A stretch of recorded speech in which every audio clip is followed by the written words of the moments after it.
एक नीम के पेड़ पर बहुत से कौवे बैठे थे। वो सब बार-बार काव काव कर रहे थे और एक दूसरे से झगड़ा भी कर रहे थे। इस समय एक मैना वहां आई और उसी पेड़ की एक डाल पर बैठ गई। मैना को देखते ही कई कौवे उस पर टूट पड़े। बेचारी मैना ने कहा, बादल बहुत हैं, इसलिए आज अंधेरा हो गया है। मैं अपना घोंसला भी भूल गई हूँ, इसलिए आज रात मुझे यहाँ बैठने दो। कौवों ने कहा, नहीं, ये हमारा पेड़ है, तू यहाँ से भाग जा। मैना बोली, सभी पेड़ ईश्वर ने बनाए हैं। इस सर्दी में यदि वर्षा हुई और ओले पड़े तो ईश्वर ही हमें बचा सकते हैं। मैं बहुत छोटी हूँ और तुम्हारी बहन भी हूँ। तुम लोग मुझ पर दया करो और मुझे यहाँ बैठने दो। कौवों ने कहा, तेरी जैसी बहन हमें नहीं चाहिए। तू बहुत ईश्वर का नाम लेती है, तो ईश्वर के भरोसे ही यहाँ से चली क्यों नहीं जाती?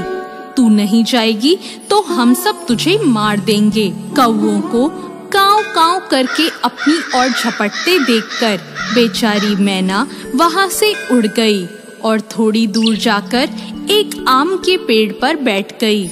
रात को आंधी आई, बादल गरजे और बड़े-बड़े ओले बरसने लगे। कौवे काव काव करके चिल्लाए। इधर से उधर थोड़ा बहुत उड़े, परंतु ओलों की मार से सब घायल होकर जमीन पर गिर पड़े। बहुत से कौवे मर गए।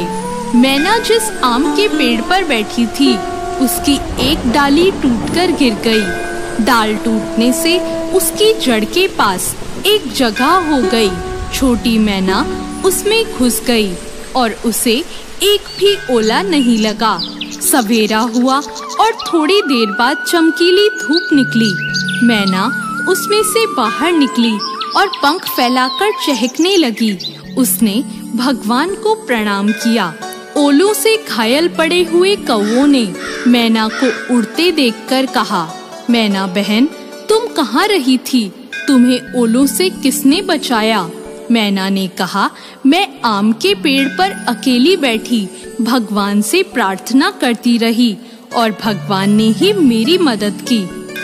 दोस्तों, दुख में पड़े असहाय जीव को ईश्वर के सिवाय कोई नहीं बचा सकता। जो भी ईश्वर पर विश्वास करता है और ईश्वर को याद करता है, ईश्वर सभी आपत्ति और विपत्ति में उसकी सहायता करते हैं और उसकी रक्षा करते हैं। ईश्वर की माया निराली है।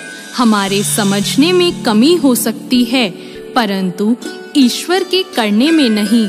तो दोस्तों, कैसी लगी आपको आज की ये कहानी? Subscribe now and press the bell icon. Never miss an update.